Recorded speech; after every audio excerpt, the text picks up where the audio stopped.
Chemistry ക്ലാസ്സിലേക്ക് എൻ്റെ എല്ലാ കുട്ടികൾക്കും ഒരുപാട് സന്തോഷത്തോടെ സ്വാഗതം. ഇന്ന് നമ്മൾ പഠിക്കാൻ പോകുന്നത് നൈട്രജൻ ഫാമിലിയിലെ ഫോസ്ഫറസ് എന്ന എലമെന്റിന്റെ ഇമ്പോർട്ടന്റ് ആയിട്ടുള്ള ഹാലൈഡുകൾ ഏതൊക്കെയാണ്. So phosphorus halides. രണ്ട് തരം ഹാലൈഡുകളാണ് ഉണ്ടാക്കുന്നത്. First one PX3. ഇവിടെ X is equal to fluorine, chlorine, bromine, iodine. ഇതിലേതെങ്കിലും ആകാം. രണ്ടാമത്തെ ഹാലൈഡ് എന്ന് പറയുന്നത് PX5 ആണ്. ഇവിടെ X എന്ന് പറയുന്നത് ഫ്ലൂറിൻ, ക്ലോറിൻ, ബ്രോമിൻ. ഇത് മൂന്നെണ്ണമാണ്. ഓക്കെ, നമുക്ക് ഫോസ്ഫറസിന്റെ രണ്ട് ക്ലോറൈഡുകളാണ് പഠിക്കാനുള്ളത്. First one PCl3, phosphorus trichloride, and second one phosphorus pentachloride. ഇതില് ഫോസ്ഫറസ് ട്രൈക്ലോറൈഡിന്റെ പ്രിപ്പറേഷൻ നമുക്ക് ആദ്യം നോക്കാം. So first method, passing dry chlorine gas. എന്താണ് dry chlorine gas? Dry chlorine gas over heated white phosphorus. ഇത് വൈറ്റ് ഫോസ്ഫറസ് ആണ്.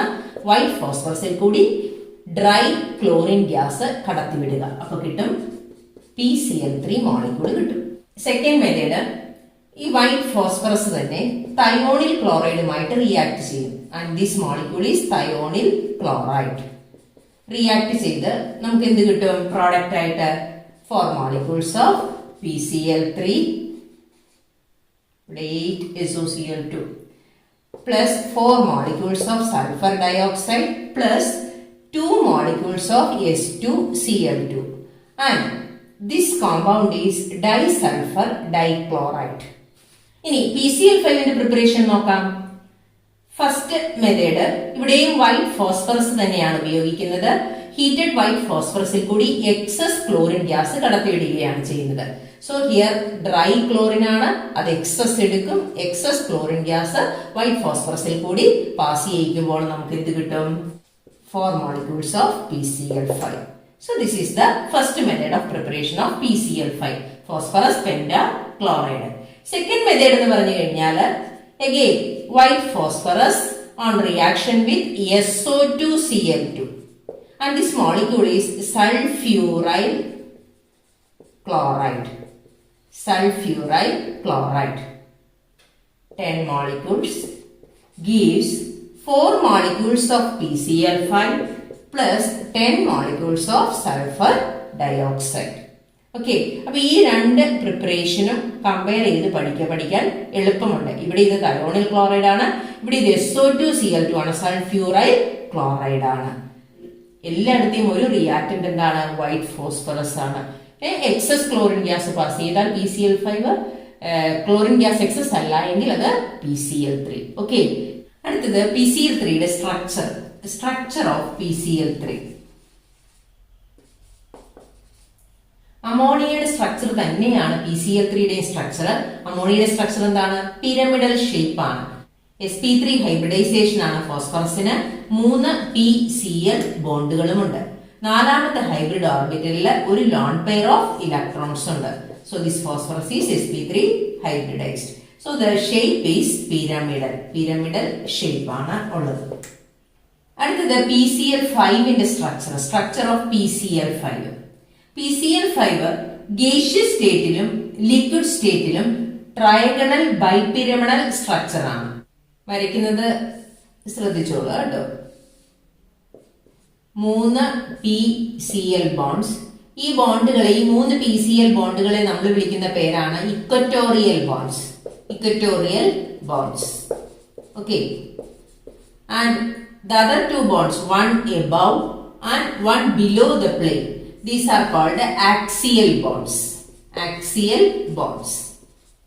ഇനി ഈ ഇക്വറ്റോറിയൽ ബോണ്ടും ആക്സിയൽ ബോണ്ടും തമ്മിൽ ഒരു റിപ്പൽഷൻ ഉണ്ടായിരിക്കും. രണ്ടിലെയും ബോണ്ട് പെയർസ് ഓഫ് ഇലക്ട്രോൺസ് തമ്മിൽ ഒരു റിപ്പൽഷൻ ഉണ്ടായിരിക്കും. അതുകൊണ്ട് ഈ ആക്സിയൽ ബോണ്ട് സ്ലൈറ്റ്ലി ഇലോങ്ങേറ്റഡ് ആയിട്ട് കാണപ്പെടുന്നു. ഇതിന്റെ ബോണ്ട് ലെങ്ത് കുറച്ച് കൂടുതലാണ്. ഈ ആക്സിയൽ ബോണ്ടിന്റെ ബോണ്ട് ലെങ്ത് എന്ന് പറയുന്നത് that is 219 picometer ആണ്. ഈ PCl ബോണ്ട് ലെങ്ത് എന്ന് പറയുന്നത്. എന്നാൽ ഈ ഇക്വറ്റോറിയൽ PCl ബോണ്ട് എന്ന് പറയുന്നത്, അതിന്റെ bond length it is only 204 picometer. ഇത്രയും വ്യത്യാസമുണ്ട്. എന്തുകൊണ്ടാണ് ആക്സിയൽ ബോണ്ട് സ്ലൈറ്റ്ലി ഇലോങ്ങേറ്റഡ് ആയിട്ട് കാണപ്പെടുന്നത്?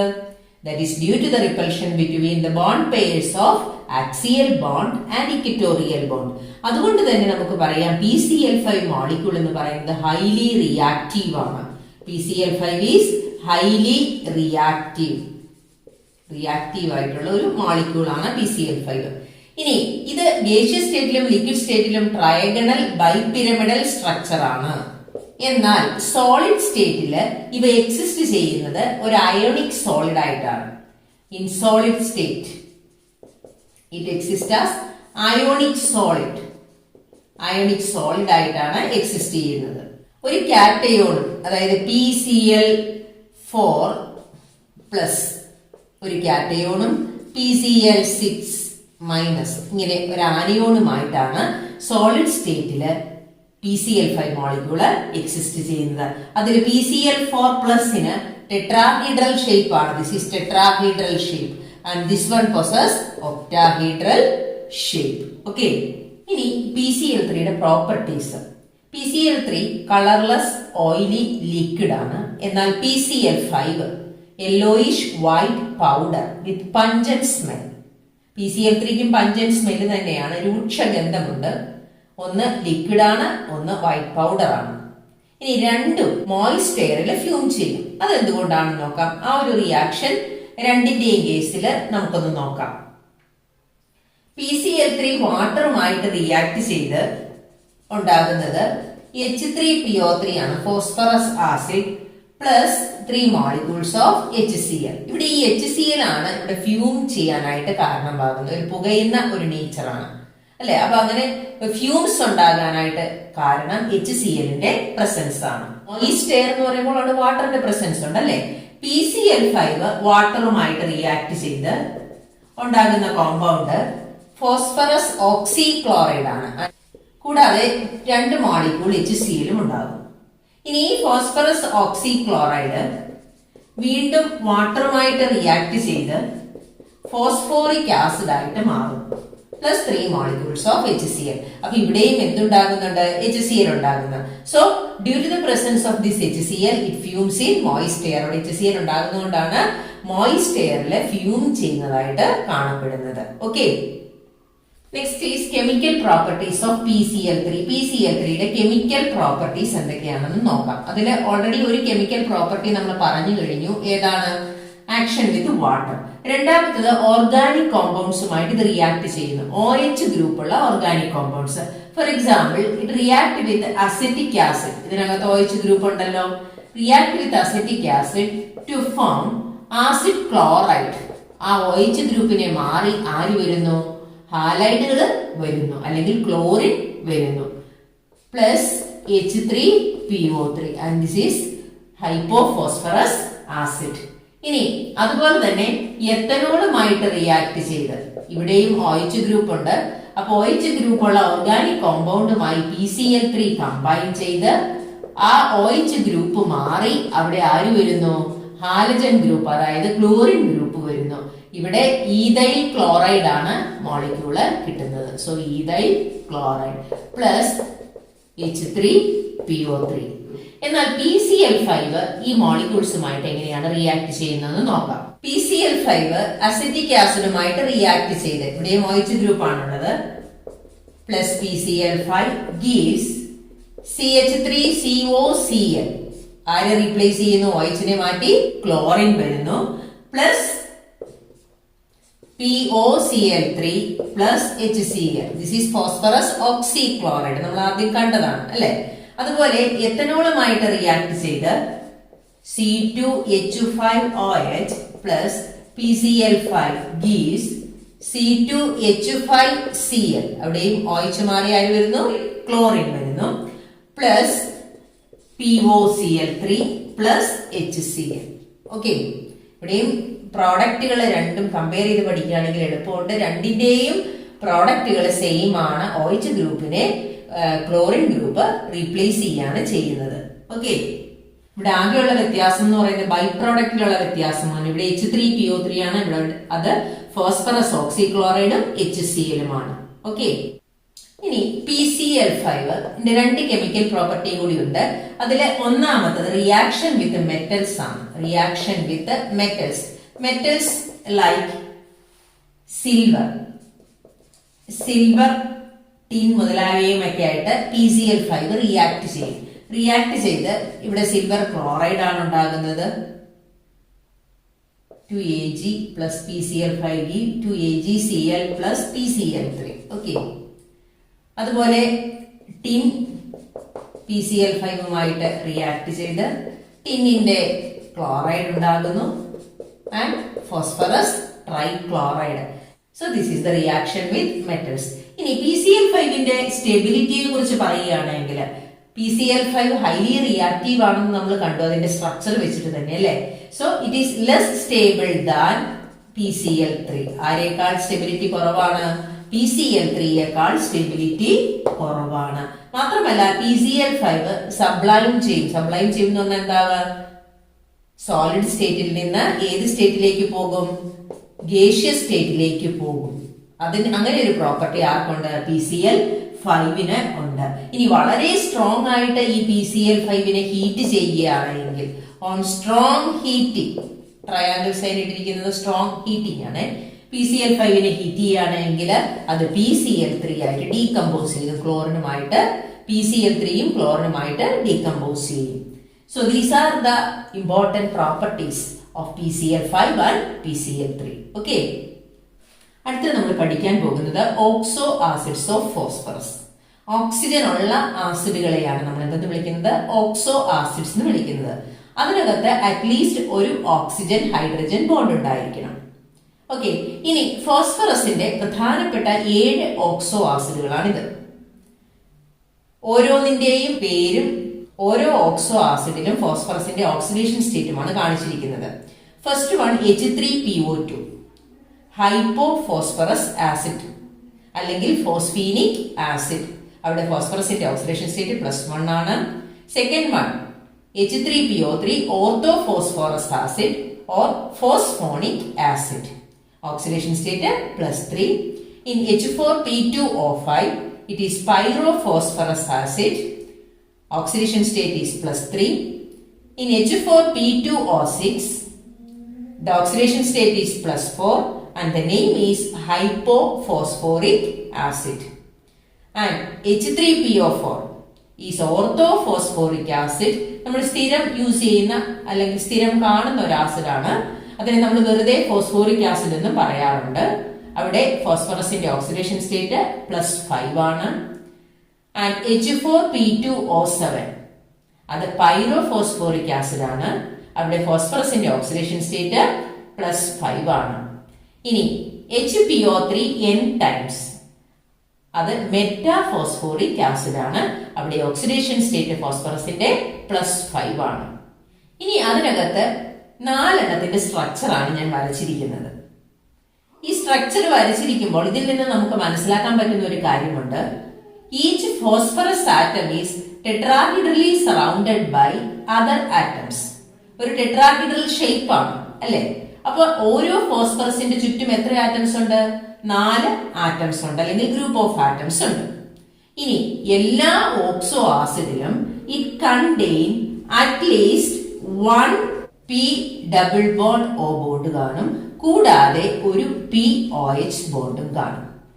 ഞാൻ 4 വരച്ചിട്ടുള്ളൂ. 4 നിങ്ങൾ നോക്കിയാൽ നിങ്ങൾക്ക് മനസ്സിലാകും. എല്ലാത്തിലും നിർബന്ധമായിട്ടും ഈ 2 ബോണ്ടിങ് നിങ്ങൾക്ക് കാണാനായിട്ട് സാധിക്കും. ഇതില് ശ്രദ്ധിക്കേണ്ട ഒരു കാര്യം POH ബോണ്ട്, ഇതാണ് അയണൈസബിൾ ആയിട്ടുള്ള ബോണ്ട്. അയണൈസബിൾ എന്ന് പറഞ്ഞു കഴിഞ്ഞാൽ ഒരു ആസിഡാണെന്ന് പറയുമ്പോൾ അവിടെ H+ കൊടുക്കണം. അപ്പൊ ഈ ബോണ്ട് അയണൈസ് ചെയ്ത് ഇതിലെ ഹൈഡ്രജൻ ആണ് H+ ആയിട്ട് കൊടുക്കുന്നത്. അപ്പൊ എത്ര POH ബോണ്ട് ഉണ്ടോ അതായിരിക്കും ആ ആസിഡിന്റെ ബേസിസിറ്റി. ബേസിസിറ്റി എന്ന് പറഞ്ഞാൽ എന്താണ്? ഒരു ആസിഡ് എത്ര ബേസുമായിട്ട് റിയാക്ട് ചെയ്യും. ഓക്കെ, നമുക്ക് നോക്കാം ഈ 4 ആസിഡില് എങ്ങനെയാണെന്ന് നോക്കാം. First one H3PO2, that is hypophosphorous acid അല്ലെങ്കിൽ ഫോസ്ഫീനിക് ആസിഡ്. ഇവിടെ ഒരു POH ബോണ്ടേ ഉള്ളൂ. അതുകൊണ്ട് ഇത് മോണോ ബേസിക് ആണ്. ഒറ്റ ബേസുമായിട്ട് റിയാക്ട് ചെയ്യുള്ളൂ. ഒറ്റ അയണൈസബിൾ POH ബോണ്ടേ ഉള്ളൂ. H3PO3യോ രണ്ട് POH ബോണ്ട് ഉണ്ട്. So it is dibasic. ഇതെന്താണ്? ഡൈബേസിക് ആണ്. ഇത് മോണോബേസിക് ആണ്. ഈ ബേസിസിറ്റി ഡിറ്റർമിൻ ചെയ്യുന്നത് ആരുടെ പ്രസൻസ് ആണ്? POH ബോണ്ടിന്റെ പ്രസൻസ് ആണ്. ഇനി H3PO4 നോക്കിക്കേ, 3 POH ബോണ്ട് ഉണ്ട്. So this is tribasic. ഇവിടെ H4P2O6 4 POH ബോണ്ട് ഉണ്ട്. Hence it is tetrabasic. ഒരു ആസിഡിന്റെ ബേസിസിറ്റി ഡിറ്റർമിൻ ചെയ്യുന്നത് അതിനകത്തുള്ള POH ബോണ്ടിന്റെ പ്രസൻസ് ആണ്. Because this POH bond is only ionisable. Okay, ഇനി അടുത്തത്, എല്ലാ ഓക്സോ ആസിഡ്സിനും P ഡബിൾ ബോണ്ട് ഓയും POH ബോണ്ടും ഉണ്ടായിരിക്കും എന്ന് പറഞ്ഞു. ഇനി ഓക്സിഡേഷൻ സ്റ്റേറ്റ് +5 കുറവായിട്ടുള്ള ഓക്സോ ആസിഡ്, ഉദാഹരണത്തിന് H4P2O6, അവിടെ ഓക്സിഡേഷൻ സ്റ്റേറ്റ് എത്രയാണ്? +4 ആണ്. ഇവിടെ ഈ രണ്ട് ബോണ്ടുകളെ കൂടാതെ എന്തുകൂടി കാണും? ഒരു PP ബോണ്ട്, അല്ലെങ്കിൽ എന്ത് കാണും? ഒരു PH ബോണ്ട്. രണ്ടും കൂടി കാണില്ല. ഒന്നുകിൽ PP ബോണ്ട് അല്ലെങ്കിൽ PH ബോണ്ട് നിർബന്ധമായിട്ടും കാണും. അപ്പൊ ഇവിടെ നോക്കിക്ക്, ഇവിടെ ഏതാണുള്ളത്? PP ബോണ്ട് ആണുള്ളത്. ഓക്കെ, ഇനി മൂന്നാമത്തെ കാര്യം പറയുന്നത്, PH ബോണ്ടിന്റെ എണ്ണം കൂടുകയാണ് എങ്കിൽ ആ ആസിഡ് ഹൈ റെഡ്യൂസിങ് ക്യാരക്ടർ ഉള്ള ആസിഡ് ആണെന്ന് നമ്മൾ പറയും. നല്ല ഒരു റെഡ്യൂസിങ് ഏജന്റ് ആയിട്ട് ആക്ട് ചെയ്യും. So number of PH bonds determines, എന്ത് ഡിറ്റർമിൻ ചെയ്യുന്നു? The reducing nature of acid. ആസിഡിന്റെ റെഡ്യൂസിങ് പ്രോപ്പർട്ടി ഡിറ്റർമിൻ ചെയ്യുന്നത് അതിനകത്തുള്ള PH ബോണ്ടിന്റെ എണ്ണമാണ്. അങ്ങനെ നോക്കിയാൽ ഈ 3 ആസിഡുകൾ എടുക്കുകയാണെങ്കിൽ ഏറ്റവും കൂടുതൽ PH ബോണ്ട് ഉള്ളത് ഏതിലാണ്? ഹൈപ്പോഫോസ്ഫറസ് ആസിഡിലാണ്, H3PO2 അല്ലെ. അപ്പൊ ഇതാണ് ഏറ്റവും റെഡ്യൂസിങ് പ്രോപ്പർട്ടി ഉള്ള ഓക്സോ ആസിഡ്. അതിന് ശേഷമേ ആര് വരികയുള്ളൂ? H3PO3 വരികയുള്ളൂ. എക്സാമിന് സ്ഥിരം ചോദിക്കുന്ന ഒരു ക്വസ്റ്റ്യൻ ആണ്, H3PO2, H3PO3 and H3PO4 all contain same number of hydrogen atom, but the basicity differs. Give reason. ഇവയുടെ ബേസിസിറ്റിയിൽ വ്യത്യാസം വരുന്നു. കാരണം എന്താണ്? എന്താണ് കാരണം? And basicity determines only by the presence of POH bond. അപ്പൊ നമ്മൾ എന്ത് പഠിക്കണം? സ്ട്രക്ചർ നിർബന്ധമായിട്ടും പഠിക്കണം. അപ്പൊ ഈ സ്ട്രക്ചർ എല്ലാവരും വരച്ച് പഠിക്കുക. ഓക്കെ, ഇനി അടുത്ത 3 ഓക്സോ ആസിഡ്സിന്റെ സ്ട്രക്ചർ ആണ് വരച്ചിരിക്കുന്നത്. ഇതിനകത്തും ഈ പറയുന്ന കണ്ടീഷൻസ് എല്ലാം ആപ്ലിക്കബിൾ ആണ്. എല്ലാത്തിലും ഒരു P ഡബിൾ ബോണ്ട് O ബോണ്ടും ഒരു POH ബോണ്ടും കാണും. മിനിമം ഒരെണ്ണമെങ്കിലും കാണും. ഇനി അത് കൂടാതെ either PP bond or PH bond, അത് ഏത് കോമ്പൗണ്ടിലാണ്? ഫോസ്ഫറസിന്റെ ഓക്സിഡേഷൻ സ്റ്റേറ്റ് +5 കുറവാണ് എങ്കിൽ, അത് ഓൾറെഡി നമ്മൾ കണ്ടു കഴിഞ്ഞു അല്ലെ. ഇനി PH ബോണ്ട് ഉള്ളതിന് റെഡ്യൂസിംഗ് പ്രോപ്പർട്ടി കൂടുതലാണെന്നും പറഞ്ഞു. ഇതിനകത്ത് എത്ര OH ബോണ്ട് ഉണ്ട്? അയണൈസബിള് 2 എണ്ണം ഉണ്ട്. അതുകൊണ്ട് നമുക്ക് പറയാം ഇത് എന്താണ്? ഡൈബേസിക് ആണ്. So this acid is dibasic. H4P2O5 is dibasic. ഇനി H4P2O7 നോക്കിക്കേ, എത്ര അയണൈസബിൾ OH ബോണ്ട് ഉണ്ട്? 4 എണ്ണം ഉണ്ട്. So we can call it as tetrabasic. ഇത് വരയ്ക്കാൻ സിമ്പിൾ ആണ് കേട്ടോ, ഇതൊന്ന് വരച്ച് പഠിക്കണം. ആദ്യത്തെ 4 എണ്ണം വളരെ ഇമ്പോർട്ടന്റ് ആണ്. ഇനി അടുത്തത്, ഇത് മെറ്റാഫോസ്ഫോറിക് ആസിഡ് ആണ്. ഇതൊരു ചെയിൻ പോലെ എക്സ്റ്റെൻഡ് ചെയ്ത് പോകും. ഓക്കെ, അപ്പൊ ഈ ഓക്സോ ആസിഡ്സിന്റെ ഒക്കെ സ്ട്രക്ചർ അറിഞ്ഞെങ്കിൽ മാത്രമേ നമുക്ക് ഇതിന്റെ ബേസിസിറ്റിയെ കുറിച്ച് പറയാൻ പറ്റുള്ളൂ. അപ്പൊ ഇതിന്റെ സ്ട്രക്ചർ നിങ്ങൾ വരച്ച് പഠിക്കണം കേട്ടോ.